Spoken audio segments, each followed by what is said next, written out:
I was just editing the last video I made, and I'm gonna try to do this without cuts because I hate editing. A lot of you guys know me from my detailing videos. I haven't posted for a while, so if you guys stuck around for this 4 years and are watching this, you guys are real ones. I stopped doing that. Been doing vehicle wraps for another company, everything from design to install, and now I feel like I'm switching it up again. 2 years ago, I bought a school bus from an auction. I sold my business, sold my boat, and I was able to afford this cash out hand. And shortly after I bought it, 2 weeks, it was done. It's now a giant flatbed truck. I'll go ahead and show you guys what it looks like on the outside.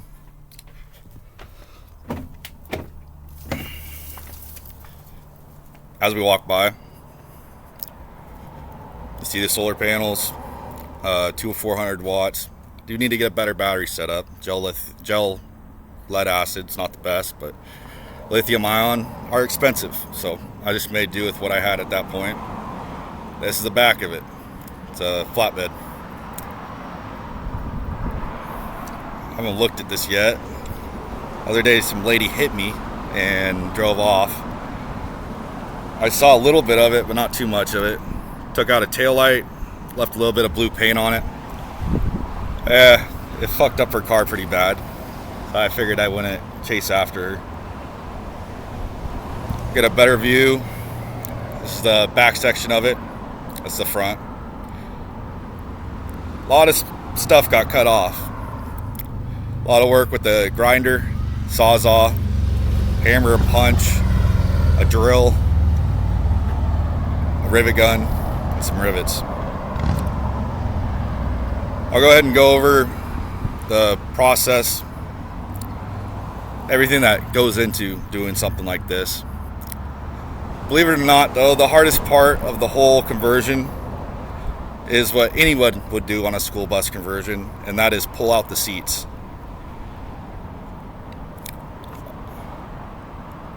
Each seat has a bolt and a nut, and underneath the bus, there's undercoating that covers up the nut. So even if I had another person to help me, they would have to grind off the undercoating in order to find the nuts. It wasn't going to work out that way.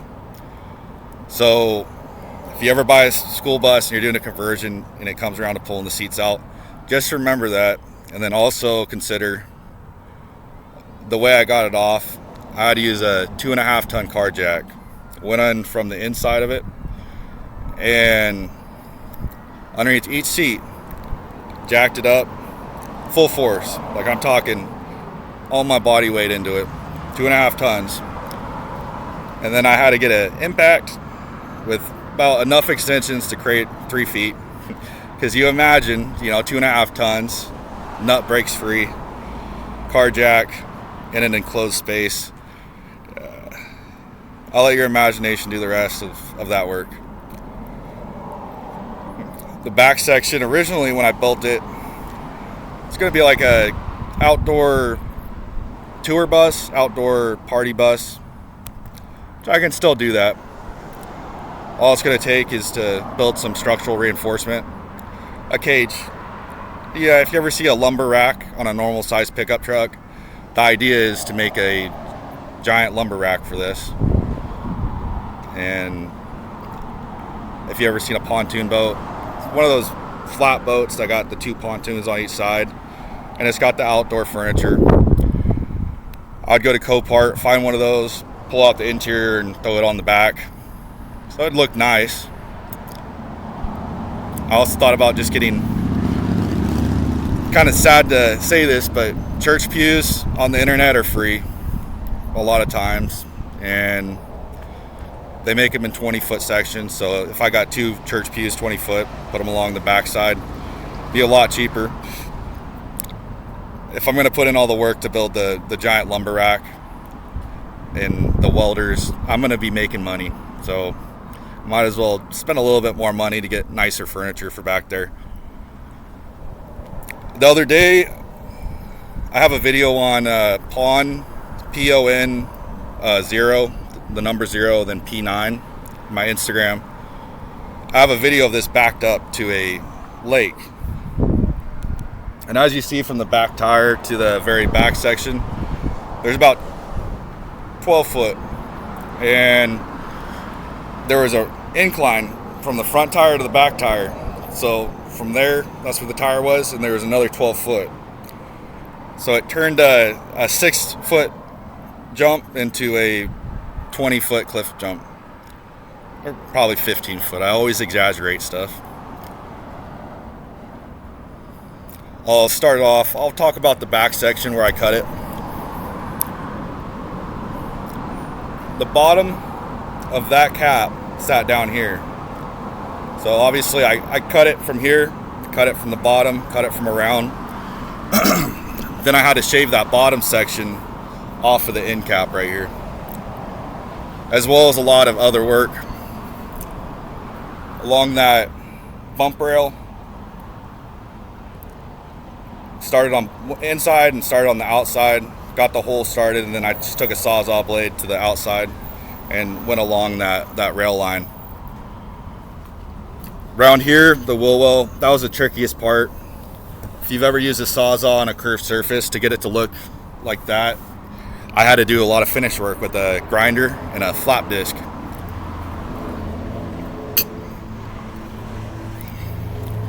And I'll show you, I'm going to show you real quick what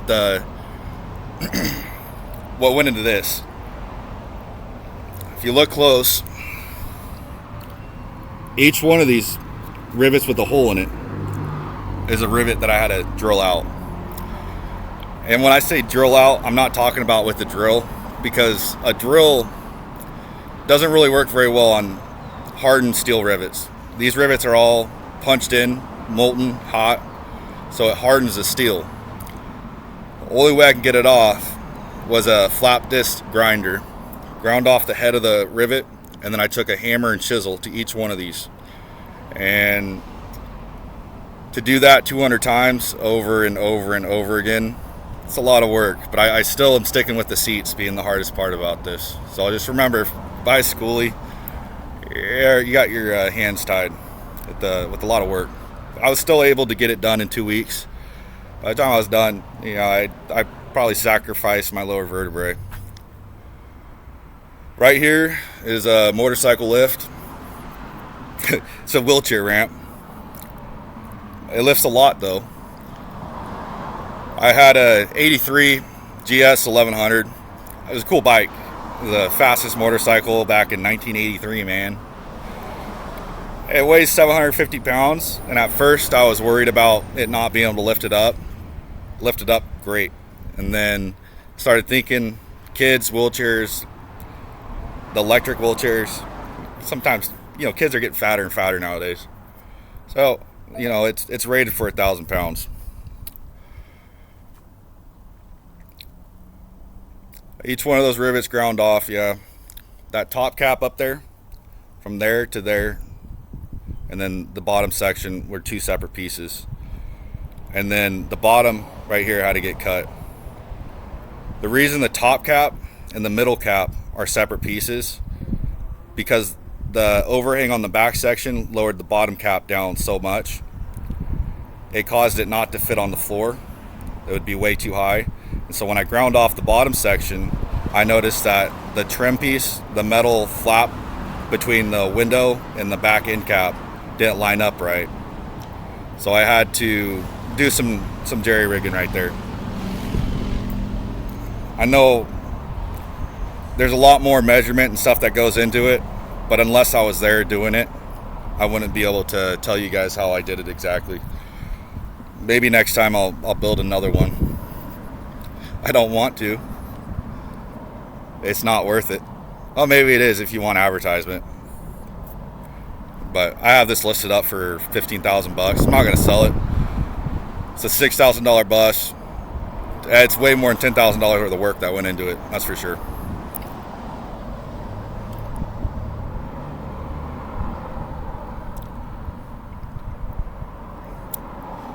Up there, two 400 watt solar panels. Doesn't really bring in 800 watts ever. I've seen a max of 400 watts. It's just how they rate these things is for direct over top sunlight. So if you ever put on solar panels, just consider that you're probably going to need twice as much as you think. I don't mean to be the guy to break the news for you. It kind of reminds me of the guy who told me that I needed to get lithium-ion batteries. No, I already bought the gel. They're good. You know, short budget. Things always cost a lot more than you think they will. And the gel batteries, it's a no-go. Not very good. The back right here, I got underneath that tarp is a porta potty. And I have a pop-up tent. So if I go to a spot out in the woods, I can set that up. I'm probably thinking about redoing this video because my computer's about to die and now I got to recharge it. But next time I do this video, it'll probably be worse or better or whatever. Fuck. How'd that happen? 3 times in a row, repeating myself. Anyway, I'm gonna go ahead and roll with this for a sec. See if it'll die. If it doesn't die, that'll be cool. So I'm back on the inside. Gonna pull out a power cord real quick, plug it in.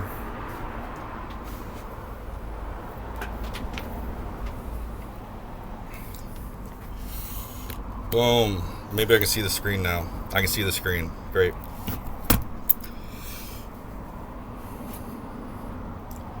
When I said I'm gonna switch it up, I meant detailing, wraps, profession. It's work. It's interesting. It's always something new every day that you got to work on. Somebody with ADHD, I enjoy doing that stuff. I want to have more fun with my life. And when I had this thing backed up to a lake, doing some cliff jumping off the bed, it was so much fun.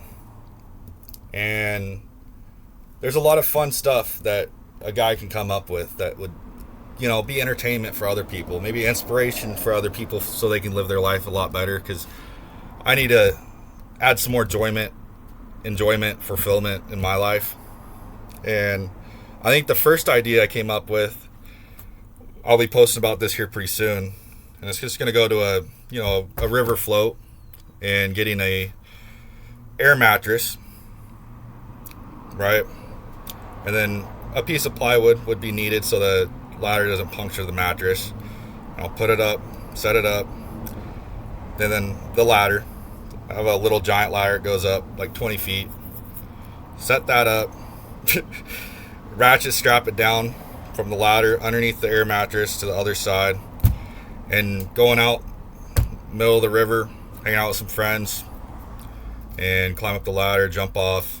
Some of my friends used to do swim. They did a lot of tricks and all that, so maybe that would make it a little bit cooler. But ultimately, I still feel like for $50 worth of material, it's probably the most views I can get at this moment.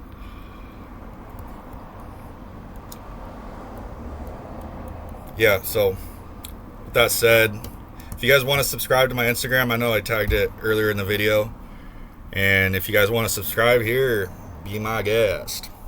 But I am going to take some time to get everything set up. I just got out of rehab, and I'm in downtown Portland, and a place where drugs are legal and all that stuff. It's going to take some time to get everything set up, but I do have a job lined up for tomorrow, and I'm ready to grow up. I'm actually parked right outside a rehab center, and I'm going to do it good this time. The last center I was at was CeeLo, and they had a kid there that was their friends own another center, and their friends had a kid, so their kid went to this center, and the owners of this center, partners, watched this kid. And I was going good, going strong, but I guess you can't really say too much to a kid that is getting babysat. And he didn't like it. I make rap rhymes, and he didn't like it, probably because I was better than him at doing it. And he would always come up to me and talk crap and try to be a little gangster and stuff.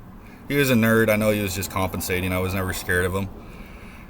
And it came to one day we're sitting in a group class, and he came up to me and he put his fist up to me, up to my face, pretty close. And I wasn't gonna punch him back. I wanted him to punch me, and I would have kissed that fist as many times as I needed to. And I just kind of was waiting for it. And then he walked away and he called me a bitch. And I said a real man would have finished the job, and then somebody else who's, ass kissing, he wanted to be a mentor. You gotta watch out for Q, dude. He's a bad man. And I'm like, no, I'm not scared of Q. He gets to walk around this place like he's a god just because his parents own 4D recovery. It's a joke. I'm not scared of him.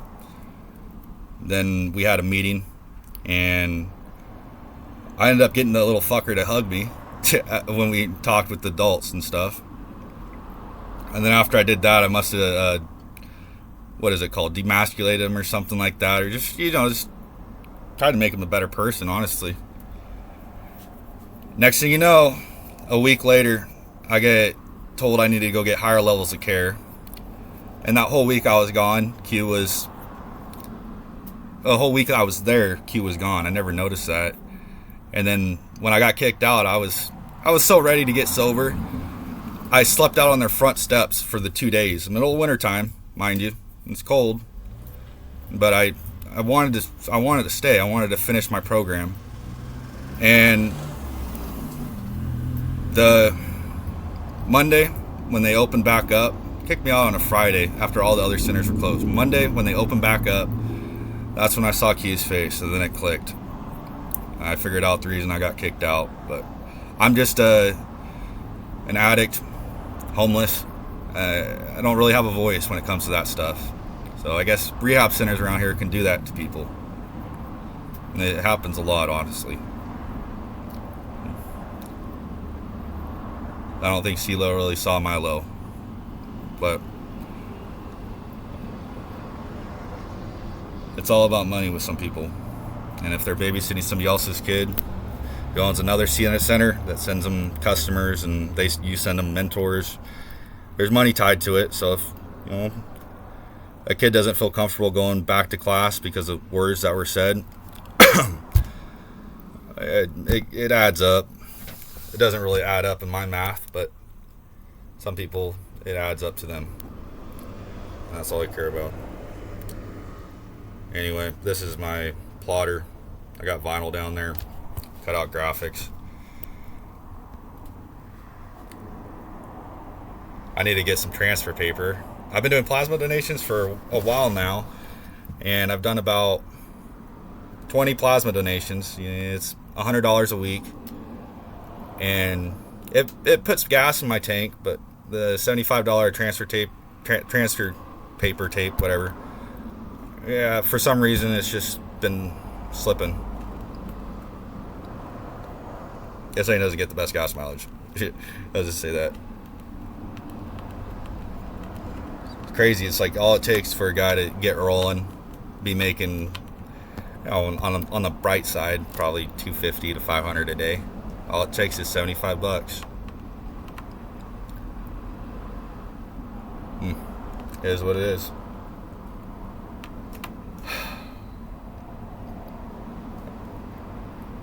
So I did the whole video, did the whole walk around. I'm just kind of like letting you know what's going on in my life right now, I guess. I don't really do that very often. I would go more into depth why today, Father's Day, is a shit day for me. But I'm not going to go and pity party myself. I'm just going to probably end it here. Just ask you guys to like and subscribe. And leave comments down below what I should do with the back. I want to do something that, even if I got to put a ramp on the back section of it, like a skateboard ramp, so like I can go pull up to places and like go jump off a cliff with a skateboard. Like any idea that you guys got that would bring in views, I need your help. Because I know I can do this stuff. I know I got the business etiquette, and a lot of you guys probably could too, because you guys run a detailing business. You know how to build websites. You know how to do advertisement. I'm 26 now, and I'm ready to bring fulfillment, enjoyment to my life. I want to do stuff like Danny Duncan. like Danny fucking Duncan, and then sell some merch because I'm a businessman, and then do whatever I have to do to entertain you guys. Thank you guys for sticking around for so long, if you guys are my original subscribers. And I hope you guys all the best. Love you all. Alright, bye.